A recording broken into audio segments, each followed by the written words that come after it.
Hello there, and today we're going to give you an honest review of PalWorld. And what PalWorld is basically Pokemon and base building put together with a little bit of survival added in, not much, it's token stuff. I can't really call it survival. But yeah, I'm not going to sugarcoat this game, I'm not going to be jumping on a bandwagon, but I'm not going to be overly harsh on critical on some of the things too, just going to be critical where it needs to be critical and give you an honest opinion about this game. So this game, you catch your Pokemon, so that's the fundamental thing. Go around the map, capture Pokemon, put them in your base, and they do the work for you. So they're doing all the work for me. They get production line work for building stuff. They can cook, they can smelt, they can do farming resources, they can grow crops and all that kind of stuff. All you gotta do is feed them and have a bed for them, which you can sleep on at night and stuff like that for your base. So now that we got a good look at that, we can have your own little team out there. You can summon your Pokemon. Basically, you got a team of 5. They got some passive skills which affect you too, so you can fly around in this game. Traveling is pretty good. You got a glider. There's also a grappling hook with like no range. Kind of sucks, but you need it for some of the speed boost that you can do off of it for some tips and stuff like that. Yeah, so you have your different Pokemon. Combat can be easy. Oh, he's going to get hit by something. There, now he's gone. Let's get another guy right there. Oh, this guy's he's half dead now, so let's switch to the different guy and let him heal up and switch off through your other 5 guys. You can do that. So combat can be really easy. It's really simple. I'm holding the button down here. Get on there. There we go. Now I got you. Now I can throw you. Yeah, throw his electrical bomb. That's why he's there. But anyways, yeah, so that's the Pokemon experience right there, and that means traveling this huge map. So it is a big map, and there's like 111 of these Pokemon, and they want you to catch 10 of each. So this is the area right here. We start, this is where your starting area, but this is where my bad base is. Don't build here, build over here maybe, where there's actual good iron. But anyways, big, huge map. We got hot zones and cold zones to go through, lots of mini bosses to beat, and little other areas like dungeons and, trees to get skills for your guys, skill fruits basically, and repeatable dungeons every hour, dungeons, guys to kill again. So there's just tons to do in this game, and it's going to take you weeks to play this game throughout if you're going in at hardcore, and not just hours. So there's tons of gameplay in this, and not just hours of gameplay, and lots of base setup, and don't set it up like this. I'll do something about that later on. But yeah, so that covers that. Let's go cover the other stuff before we get to the bad stuff, and that is your party. So yeah, as I said, they've got a couple skills right here. You can breed them up, and if I had another guy like this with attack, a skill, I could breed them together until I get both motivated, leader, and attack, and then have them both on there, and wait till I get 4 or more. Who knows how much they go? I think they only go to 4, but you never know. There might be more invisible room. It looks like just 4.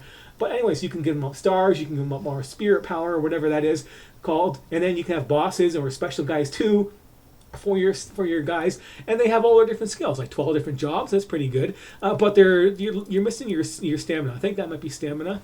Mental stability, no, your pals. Yeah, it doesn't say stamina on there, but yeah, you need stamina, attack, and defense on your guys. The different skills on your party can be nice and helpful. You can, like, this is a skill tree. Like I got an aqua burst, for its attack. It's not a water guy. He's using water attack, no, but I can put it in there, and you can swap him out to whatever you see fit. This guy's dark and fire, so I gave him an aqua burst, so I don't have to worry about having single element on the guy. So that kind of stuff is fun and handy. Your character stuff, technology, you level up, you get technology points, you spend them on your blueprints so you can build more stuff. Easy, simple, not hard to figure out. Inventory has weight, which is good. We like weight. We don't like the simplistic stuff of no weight and that kind of garbage. That seems a little bit cheap in your experience when you're trying to make it somewhat survival, because you only have to worry about your food basically and your health, and that's about it. You got your basic weapons you can swap around with, accessories and armor with different hot and cold resistances. You got your shield and a glider and stuff like that. You got your saddles and stuff like that over here. Don't weigh anything. That's nice. For me, your stats, defense, you can't level up. Attack and work speed, don't bother with those either, because they don't help you at all in this game. Attack might help you a little bit, but you get 2 points versus 50 or 100 hit points. So yeah, and that's more important. Stamina, hit points, and weight are a lot more important in this game than having attack, because that's what your pals do for you. They're going to be doing the attacking. You're going to be hiding and letting them do the work. And unless you got a shotgun, until you get a shotgun and blow their heads off, nice and effectively that way. But so that covers that. Your PAL deck with all the different little 111 guys registered. You got more because you can capture humans and all that kind of fun stuff.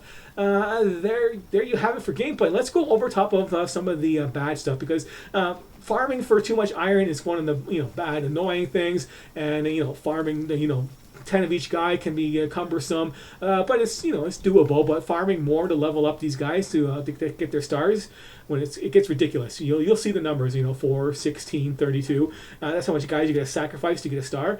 But yeah, this game is server based. So if they copy the old assets of this game, they it's a small team. They did a good job for what they did. But server-based game on all assets, it's a bad idea to make your games like this server-based these days. It is full of cheaters, full of hackers. It's a really big problem with this game right now. So trying to play on a PvP or PvE server, you're just going to have a full game of hackers. It's not going to be fun. You're not going to enjoy yourself, so don't bother with that whatsoever. Don't expect to go in there and play on don't expect to go on there and play on some server and have a good time, because you're going to run into cheaters, and that's just utter crap dealing with that kind of stuff.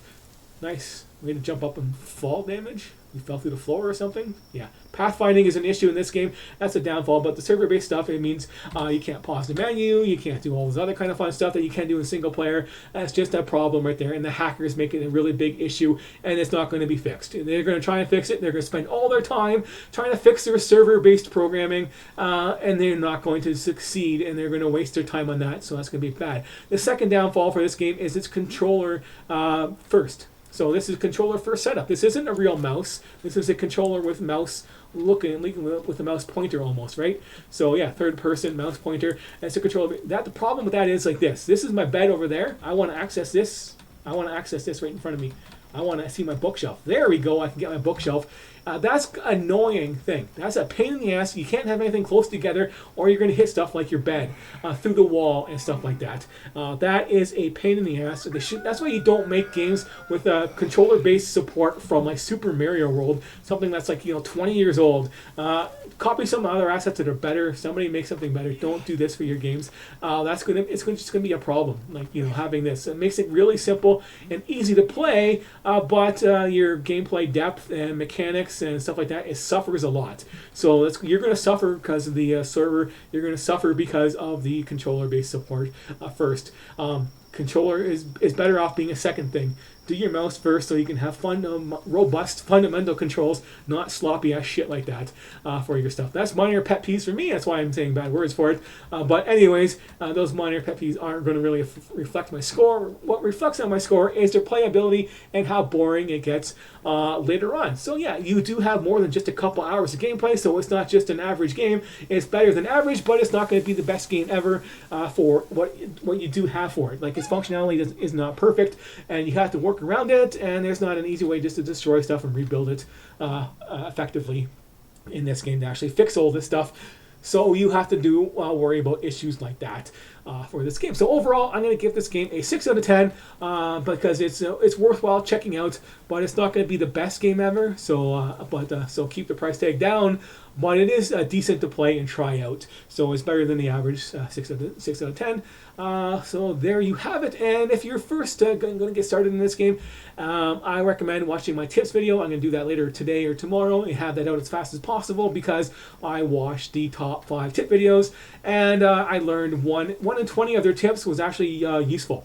Everything else was just utter crap that you can figure out for yourself without actually needing half a brain to do it. You can just read your screen and you'll figure it out.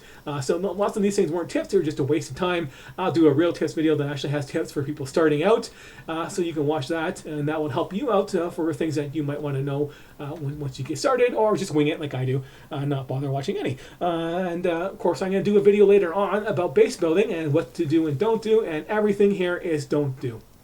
Everything you see here is don't do. Always build by iron. Don't build your house inside your walls.